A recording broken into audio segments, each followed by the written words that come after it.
शादी के बाद जब एक नई दुल्हन अपने ससुराल की चौखट पर कदम रखती है तो उसके मन में ढेर सारी उम्मीदें, ढेर सारी खुशियां और भविष्य को लेकर सपने होते हैं।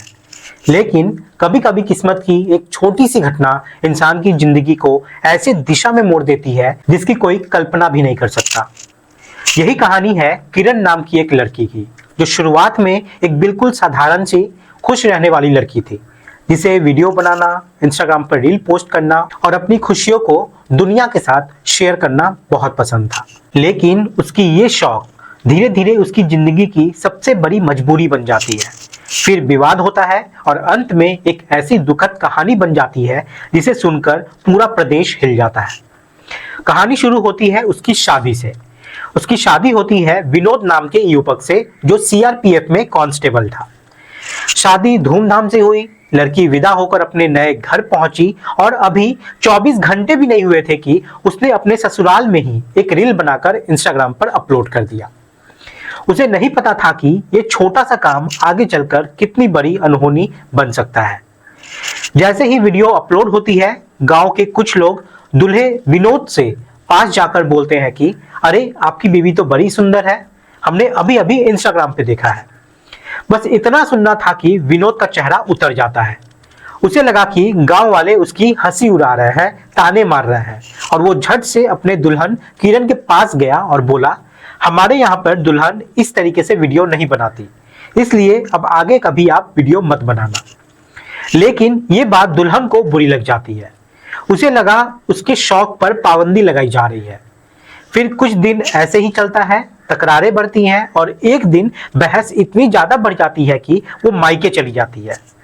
इतना ही नहीं, उसने अपने पति और ससुराल वालों पर मारपीट, दहेज और उत्पीड़न का मामला भी दर्ज करा दिया। अब यहीं से कहानी में एंट्री होती है एक पुलिस सब इंस्पेक्टर की। नाम उसका अंकित कुमार यादव था, जो कि इस केस का जांच कर रहा था। तो इस जांच के लिए उसे लड़की के ससुराल जाना था, लेकिन जाने क्यों वो बार बार उसके मायके पहुंचने लगता है उसके ससुराल के बदले। धीरे धीरे दोनों के बीच बातचीत बढ़ी, रिश्ते बढ़े और देखते ही देखते एक दरोगा और एक विवाहित महिला के बीच नजदीकियां इतनी बढ़ गई कि लोग कहने लगे ये रिश्ता दोस्ती से बहुत आगे निकल चुका है। घूमना फिरना, गाड़ी में घूमना, खाना पीना सब साथ होने लगा था। लेकिन धीरे धीरे जब किरण ने शादी का दबाव डालना शुरू किया तो दरोगा पल्ला झाड़ने लगा। उसने फोन रिसीव करना बंद कर दिया, नंबर ब्लॉक कर दिया। लेकिन किरण भी कहां पीछे हटने वाली थी। वो लड़ती रही, बात करती रही, धमकाती भी रही कि अगर शादी नहीं करोगे तो मैं तुम्हें रेप केस में फंसवा दूंगी। अब 11 नवंबर 2025 को कोर्ट में उसकी तारीख थी। उसी दिन उसने दरोगा को फोन किया। उसके बाद 12 नवंबर की रात दोनों निकले।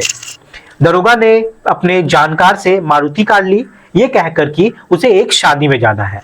लेकिन ये रात किसी शादी में नहीं, बल्कि एक भयानक अपराध की तरफ जा रही थी। दोनों रात भर घूमे। रात करीब 1 बजे हमीरपुर जिले के रमना गांव के पास दरोगा ने कार रोकी। किरण को टॉयलेट जाना था। वे अंधेरे में झाड़ियों की तरफ गई। उसी समय दरोगा अंकित यादव अपनी कार से एक लोहे का रॉड निकालता है और बैठी हुई किरण पर पीछे से वार करता है। और ये वार एक बार नहीं, कई बार करता है। और ये वार वो इतनी बेरहमी से करता है कि कोई इंसान अगर उसे देखे तो वो कांप जाए।